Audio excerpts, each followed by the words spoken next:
উত্তরপ্রদেশে প্রয়াগরাজে ৪,০০০ হেক্টর জমি কুম্ভমেলাতে পুরো পৃথিবী থেকে কোটি কোটি মানুষ আসবে। ২০১৩ সালে আয়োজিত কুম্ভমেলা এখনও পর্যন্ত সবথেকে বড় ধার্মিক আয়োজন হিসেবে মানা হয়, যেখানে প্রায় ১২ কোটির বেশি শ্রদ্ধেয় ব্যক্তি অংশগ্রহণ করেছিলেন। কিন্তু ১৪৪ বছর পর হওয়া এই বছরের মহাকুম্ভ মেলার বৈভবতা, তার থেকে অনেক দেশ বিদেশ থেকে ৪০ কোটিরও বেশি শ্রদ্ধেয় ব্যক্তি আসার অনুমান করা হয়েছে। ভারতীয় মহাকাশ গবেষণাগার ইসরো বলেছেন, কুম্ভ মেলা এতই বিশাল এবং বৈভব হয় যে এই মেলাকে মহাকাশ থেকেও দেখা যায়। আপনার মনে এই প্রশ্ন অবশ্যই এসে থাকবে যে এই এত বড় এবং প্রাচীন আয়োজন শুরু কবে থেকে হয়েছিল, আর এর পেছনের ইতিহাস কি ছিল। এই মেলার উল্লেখ কি প্রাচীন ধর্মগ্রন্থ পুরাণ বেদে আছে। এই মেলার সবথেকে গুরুত্বপূর্ণ বিষয় হল, এই মেলায় প্রথম স্নান করার অধিকার শুধু নাগা সাধুদের দেওয়া হয়, তারপরে অন্যান্য বাকি সাধুরা স্নান করেন। এই বিশেষ পরম্পরার পিছনে লুকিয়ে আছে এক অদ্ভুত ইতিহাস। মহাকুম্ভের আয়োজন প্রয়াগরাজের ত্রিবেণী সঙ্গমে করা হয়, যেখানে গঙ্গা, যমুনা আর সরস্বতী নদীর সংযোগস্থল। কিন্তু এখানে শুধুমাত্র গঙ্গা যমুনাই দেখা যায়, কলিযুগে সরস্বতী নদী অদৃশ্য হয়ে গেল কেন? এটা কি শুধু মান্যতা, নাকি এর পেছনে লুকিয়ে আছে বৈজ্ঞানিক রহস্য? প্রয়াগরাজে অবস্থিত অক্ষয় বটকে অমর মানা হয়। সৃষ্টির থেকে প্রলয়ের সমস্ত কিছুর সাক্ষী ছিল। প্রাচীন ধর্মগ্রন্থে কুম্ভমেলা স্পষ্ট উল্লেখ পাওয়া যায়নি, তবুও এটিকে ভারতের সবথেকে বড় তীর্থ মানা হয়। কুম্ভ সংস্কৃতের এমন একটি শব্দ যার অর্থ কলসি অথবা ঘটি।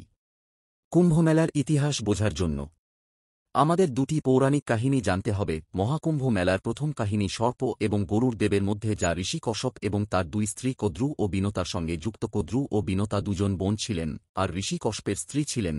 একদিন কদ্রু ঋষি কশ্যপের থেকে বরদান চাইলেন যে তার ১,০০০ বিশাল ও শক্তিশালী পুত্র চাই। ঋষি কশ্যপ তথ্যত বললেন, আর কফ্র ১,০০০ ডিম পেল। এসব দেখে বিনতাও চাইলেন। তিনি বললেন তার পুত্র সংখ্যায় কম হলেও তারা যেন কদ্রুর পুত্রের থেকে অধিক শক্তিশালী হয়। ঋষি কশ্যপ তাকেও তথ্যত বললেন। এরপর বিনতাও দুটি বড় ডিম পেল। কদ্রুর ১,০০০ ডিম ফেটে গেল, তার মধ্যে থেকে সাপ উৎপন্ন হল, যাকে সর্পের মা মানা হয়। অন্যদিকে বিনতার ডিম ফুটছিল না, তাই অস্থির হয়ে তিনি সময়ের পূর্বেই একটি ডিম ফাটিয়ে ফেললেন। তার মধ্যে থেকে একটি অসম্পূর্ণ প্রাণী বেরিয়ে এলো, যার কোমর পর্যন্ত বিকশিত ছিল। সে রেগে গিয়ে বলল, মা, আপনি আমার সাথে অন্যায় করেছেন, কিন্তু কৃপা করে অন্য ডিমটির সাথে এমন করবেন না। সেই প্রাণীটি উড়ে গেল। তার নাম অরুণ রাখা হল, যে পরে সূর্যদেবের সারথি হয়েছিল। একদিন কফ্র ও বিনতা সূর্যদেবের সাদা ঘোড়া দেখে শর্ত লাগিয়েছিল। বিনতা বলল, এই ঘোড়া সম্পূর্ণভাবে সাদা, আর কফ্র বলল ওর লেজ কালো। শর্ত ছিল, যে হেরে যাবে তাকে দাসী হতে হবে। কদ্রু তার পুত্রদের বলল তারা যেন সূক্ষ্ম রূপ ধরে ঘোড়ার লেজে আটকে যায়, যাতে তা কালো রঙের মনে হয়। সমস্ত সর্প তাই করল এবং কফ্র জিতে গেল। বিনতাকে হার মেনে দাসী হতে হল। কিছু সময় পর বিনতার শক্তিশালী ডিম থেকে একটি প্রাণী উৎপন্ন হল, যার মুখমণ্ডল গরুর পাখির মতো আর শরীর মানুষের মতো, যার নাম গরুর রাখা হল। যখন গরুর দেখল তার মা বিনতা কদ্রু ও তার ১,০০০ পুত্রের দাসী হয়ে গেছে, তখন সে তার মাকে দাসত্ব থেকে মুক্ত করার সংকল্প নিয়েছিল। গরুর সর্পদের কাছে তার মাকে মুক্ত করার উপায় জানতে চাইল। তখন সর্পরা বলল, তুমি যদি বৈকুণ্ঠ থেকে অমৃতের কলসি আনতে পারো, তাহলে আমি তোমার মাকে মুক্ত করে দেব। গরুর এই শর্ত মেনে নিল। বৈকুণ্ঠধামে পৌঁছে গরুর অমৃত কলস নিলে দেবতারা তাকে আটকাতে চেষ্টা করল, কিন্তু গরুর তার অদ্বিতীয় বলের দ্বারা সফল হল। শ্রী বিষ্ণু গরুরকে আটকালেন আর জিজ্ঞাসা করলেন, তুমি এই অমৃত ভরা কলসি কেন নিয়ে যাচ্ছ? তুমি তো এটা নিজে খাচ্ছ না। গরুর ভগবানকে তার মাকে মুক্ত করার শর্তের কথা বললেন। তখন শ্রী বিষ্ণু গরুরকে বললেন, আমি যদি তোমাকে এই কলসি নিয়ে যেতে দিই, তাহলে তুমি আজীবন আমার বাহন হবে। গরুর এই শর্ত মেনে নিল। গরুর অমৃত কলস সর্পদের দিয়ে দিল, কিন্তু শ্রীবিষ্ণু তার মায়াবী শক্তি দ্বারা অমৃত কলস সেখান থেকে উধাও করে নিলেন। গরুর তার মাকে দাসত্ব থেকে মুক্ত করল। অমৃত কলসি আনার সময় ইন্দ্রদেব গরুরের উপর অনেক আক্রমণ করেছিলেন, কিন্তু তিনি অসফল হয়েছিলেন। সেই অমৃত কলস থেকে কিছু বিন্দু হরিদ্বার, প্রয়াগরাজ, উজ্জয়ন আর নাশকে পড়েছিল। এই কারণেই এই ৪টি পবিত্র স্থানে কুম্ভ মেলার আয়োজন করা হয়। মহাকুম্ভের সাথে যুক্ত সবথেকে লোকপ্রিয় কাহিনী হল সমুদ্রমন্থনের কাহিনী, যা দেবতা এবং অসুরের মধ্যে হওয়া এক মহান প্রয়াস মানা যায়। বিষ্ণুপুরাণ অনুসারে একবার দুর্বাসা ঋষি এক দিব্য মালা বানিয়েছিলেন, যা তিনি দেবরাজ ইন্দ্রকে দিয়েছিলেন, কিন্তু ইন্দ্র তার অহংকারে ডুবে সেই মালাটিকে তার বাহন ঐরাবতকে পরিয়ে দিয়েছিলেন। ঐরাবত সেই মালা মাটিতে ফেলে পা দিয়ে চিপে দিয়েছিল। মহর্ষি দুর্বাসা এটিকে নিজের অপমান ভেবেছিলেন আর ক্রোধিত হয়ে ইন্দ্রকে অভিশাপ দিয়েছিলেন যে তার সমস্ত বৈভব এবং সমস্ত দেবতারা তাদের শক্তি হারিয়ে ফেলবেন। এই অভিশাপের ফলে দেবতারা দুর্বল হয়ে পড়েছিলেন আর অসুর দ্বারা পরাজিত হয়েছিলেন। নিজের বৈভব এবং শক্তিকে পুনরায় প্রাপ্ত করার জন্য শ্রী ব্রহ্মা দেবতাদের উপদেশ দিলেন যে অসুরদের সঙ্গে নিয়ে সমুদ্র মন্থন করুন। এই সমুদ্র মন্থনের দ্বারা অমৃত উৎপন্ন হবে, যা পান করে আপনারা অমর হয়ে যাবেন। এই কথা যখন দেবতারা অসুরদের রাজা বলিকে বললেন, তখন তারাও সমুদ্র মন্থনের জন্য রাজি হয়ে গেল। বাসুকিনাগকে দড়ি বানানো হল আর মন্দার পর্বতের সহায়তায় সমুদ্র মন্থন শ্রাবণ মাসে করা হল। অমৃতের কলস পাওয়া মাত্রই অসুর এবং দেবতাদের মধ্যে যুদ্ধ শুরু হল। বামন পুরাণ অনুসারে আচার্য বৃহস্পতি ইন্দ্রের পুত্র জয়ন্তকে অমৃতের কলসি নিয়ে পালাতে বললেন। অসুররা তার পেছনে 12 দিন ধরে দৌড়াল, যা মানুষদের কাছে 12 বছরের সমান ছিল। যুদ্ধের সময় অমৃত কলসি থেকে অমৃতের 12টি বিন্দু 12টি স্থানে পড়েছিল, যার মধ্যে 8টি স্থান দেবলোকে ছিল আর 4টি স্থান পৃথিবীলোকে পড়েছিল। হরিদ্বার, প্রয়াগরাজ, উজ্জয়ন আর নাসিক এগুলি সেই পবিত্র স্থান যেখানে অমৃতবিন্দু পড়ার কারণে কুম্ভ আয়োজন করা হয়। শ্রীমদ্ভাগবত মহাপুরাণ অনুসারে কুম্ভ বিবরণ অনুসারে সমুদ্র মন্থনের সময় 14টি রত্ন উৎপন্ন হয়েছিল, যার মধ্যে প্রথম রত্ন হল হলাহল, যা এতটাই তীব্র ছিল যে সমস্ত দেবদেবীরা এবং দানব কষ্ট পাচ্ছিল। তখন ভগবান শিব দেবতা ও দানবদের সবাইকে রক্ষা করার জন্য হলাহল নিজেই পান করেছিলেন। বিষের তীব্রতার কারণে মহাদেবের কণ্ঠ নীল হয়ে গিয়েছিল, তাই ভগবান শিবের একটি নাম নীলকণ্ঠ। বিষের তীব্রতা কম করার জন্য দেবীদেবতারা সবাই ভগবান শিবকে শীতল জল দিয়ে অভিষেক করেছিলেন। এরপরেই ওনার শরীরে বিষের জ্বালার প্রভাব কিছুটা কমে গিয়েছিল। এই কারণেই শ্রাবণ মাসে ভগবান শিবকে জল দিয়ে অভিষেক করতে হয়। এমন বলা হয় যে যখন সমুদ্র মন্থন থেকে বেরোনো হলাহল ভগবান শিব পান করেছিলেন, তখন তার কিছু বিন্দু পৃথিবীতে পড়ে গিয়েছিল। যেই ঘাসের ওপর বিন্দুগুলো পড়েছিল সেগুলো সাপ চেটে নিয়েছিল, যার প্রভাবে সাপের জীব দুভাগ হয়ে গিয়েছিল। বিষের কিছু বিন্দু কাঁকড়া, বিছে এবং অন্যান্য বিষাক্ত প্রাণীরা গ্রহণ করেছিল। তার কারণেই সমস্ত জীবগুলো বিষাক্ত হয়ে গিয়েছিল।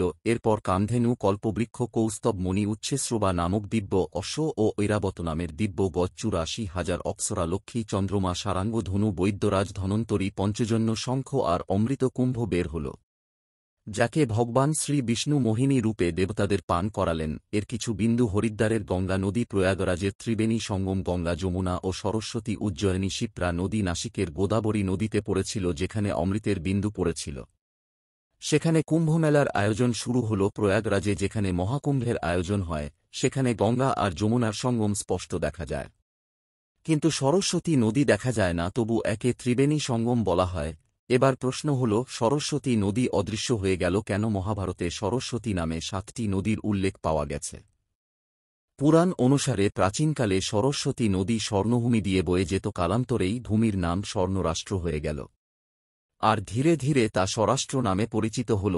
এখানে সরস্বতী নদীর পূজা অর্চনা হতো, কিন্তু কিছু সময় পর এখানকার সমস্ত মানুষ যবনদের সংস্পর্শে চলে আসে আর তাদের আচার বিচার অনুসরণ করতে লাগল। এতে দুঃখ পেয়ে সরস্বতী নদী শ্রী ব্রহ্মার কাছ থেকে অনুমতি চাইলেন এবং স্বরাষ্ট্র ছেড়ে প্রয়াগরাজে বাস করতে লাগলেন। বলা হয় যে সরস্বতী নদী স্বরাষ্ট্র থেকে যাওয়ার পর তা ধীরে ধীরে মরুভূমিতে পরিণত হয়েছিল, যে স্থান আজ রাজস্থান নামে জানা যায়। বৈদিক পুরাণে আরও একটি নদীর নাম উল্লেখ করা হয়, যাকে দৃশত্তি বলা হয়। এটি সরস্বতী নদীর সহায়ক নদী, যা হরিয়ানা দিয়ে বয়ে যেত। সময়ের সাথে সাথে একটা বিরাট ভূকম্পের ফলে হরিয়ানা তথা রাজস্থানের নিচ থেকে পাহাড় উৎপত্তির জন্য নদীর গতিপথ পরিবর্তন হয়ে গিয়েছিল। দিস্তি নদী নিজের দিক পরিবর্তন করে নিয়েছিল। আজ এটিকে যমুনা নদী নামে জানা হয়। এটি সরস্বতী নদীর সাথে মিশে বইতে লাগল, আর এই কারণে প্রয়াগরাজে 3টি নদীর মিলনের জন্য এটিকে ত্রিবেণী সঙ্গম বলা হয়। মহর্ষি বেদব্যাস এটিকে তীর্থরাজ প্রয়াগ নাম দিয়েছিলেন, যা গঙ্গা, যমুনা ও অদৃশ্য সরস্বতী নদীর মিলনস্থল। এই স্থান কেবল ধার্মিকই নয়, ঐতিহাসিক এবং সাংস্কৃতিক দৃষ্টি থেকে অদ্বিতীয়। প্রাচীনকালে কুম্ভ কথার অর্থ শুধুমাত্র সাধারণ কলসি। প্রাচীন মান্যতা অনুসারে প্রয়াগে স্নান করার পর যতক্ষণ না অক্ষয় বৃক্ষ পুজো বা দর্শন করা হয়, ততক্ষণ পূর্ণ লাভ হয় না। এই দিব্য বৃক্ষ প্রয়াগরাজ্যের মুঘল সম্রাট আকবরের প্রাসাদের মধ্যে পাতালপুর মন্দিরে অবস্থিত। এটিকে সবথেকে প্রাচীন মন্দিরের মধ্যে একটি ধরা হয়। অক্ষয় বৃক্ষের উল্লেখ কুরআনেও আছে। এই বৃক্ষ সৃষ্টির বিকাশ এবং প্রলয়ের সাক্ষী। এর নাম দ্বারাই স্পষ্ট যে এর কখনো বিনাশ হয় না। মনে করা হয় মা সীতা আশীর্বাদ দিয়েছিলেন যে প্রলয়ের সময় যখন সবকিছু নষ্ট হয়ে যাবে তখন এই বৃক্ষ চিরসবুজ থাকবে। বলা হয় যে বালক রূপে শ্রীকৃষ্ণ এই বৃক্ষের উপর বিরাজ ছিলেন। বালক মুকুন্দ রূপে শ্রীহরি এই পবিত্র বৃক্ষের পাতার উপর শয়ন করতেন। এমনও বলা হয় এখানে ব্রহ্মার দ্বারা স্থাপিত ভগবান শিবের শূল টঙ্কেশ্বর শিবলিঙ্গ আছে, যেখানে আকবরের স্ত্রী যোধা জল অভিষেক করতেন। এটাও মানা হয় যে অক্ষয় বৃক্ষের নিচ দিয়ে অদৃশ্য সরস্বতী নদী বয়ে যায়। ত্রিবেণী সঙ্গমে স্নান করার পরে অক্ষয় বৃক্ষের দর্শন এবং পুজো করলে বংশবৃদ্ধি, ধনধান্যে পরিপূর্ণতা এবং সমস্ত মনোকামনা পূর্ণ হয়। 2025 সালের এই মহাকুম্ভ ইতিহাস রচনা করতে চলেছে। এবার জানা যাক কুম্ভ কয় প্রকারের হয়। এক, মহাকুম্ভ মেলা। সমস্ত কুম্ভের মধ্যে সর্বশ্রেষ্ঠ হচ্ছে মহাকুম্ভ। সমস্ত কুম্ভ মেলার মধ্যে মহাকুম্ভ শ্রেষ্ঠ। এর সবথেকে বড় বিশেষত্ব হল এই মেলা 2 শতাব্দীতে একবারই আয়োজন করা হয়।